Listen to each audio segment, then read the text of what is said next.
విహారయాత్రలో విషాదం చోటు చేసుకుంది. అనకాపల్లి జిల్లా తుమ్మపాల సమీపంలోని శారదా నదిలో స్నానానికి ఇంటర్ విద్యార్థి గల్లంతయ్యారు. విశాఖ ఎన్ఏడిలోని శ్రీ చైతన్య కళాశాలకు చెందిన 8 మంది విద్యార్థులు నిన్న బొజ్జన్న కొండకు పిక్నిక్ వెళ్లారు. తిరిగి ప్రయాణంలో వారు పక్కనే ఉన్న శారదా నదిలో స్నానానికి దిగారు. వారిలో సాయి తనూజ్ అనే విద్యార్థి ఒక్కసారిగా నీటి ప్రవాహంలో కొట్టుకుపోయారు.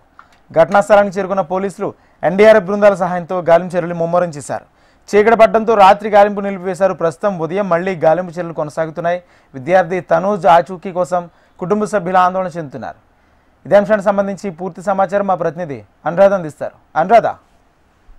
రాజేంద్ర అనకాపల్లి జిల్లా ఉమ్మడి విశాఖలో ఒక విషాదం చోటు చేసుకుంది. విహారయాత్ర వెళ్ళిన ఇంటర్ విద్యార్థుల్లో సాయి తనూజ్ అనే ఒక విద్యార్థి గల్లంతయ్యారు. విశాఖ అనకాపల్లి జిల్లా శారదా నది ప్రవాహ ప్రాంతంలో వాళ్ళంతా కూడా బొజ్జన్నకొండ విహారయాత్ర కోసం ప్రయాణంతో స్నానాల కోసం దిగడం జరిగింది. దీంట్లో ఒక సాయి తనూజ్ అనే వ్యక్తి గల్లంతయ్యాడు. దీంతో స్థానికులు గమనించి అతను రక్షించే ప్రయత్నం చేసిన చీకటి పడిపోవడంతో సహాయక చర్యలు అయితే అందలేదు. దీంతో పోలీసులకు సమాచారం అందించారు.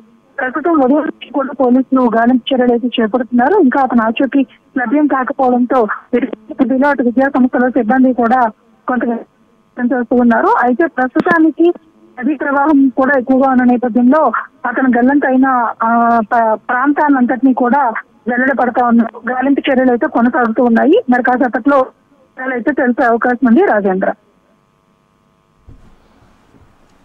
Right, thank you Anuradha.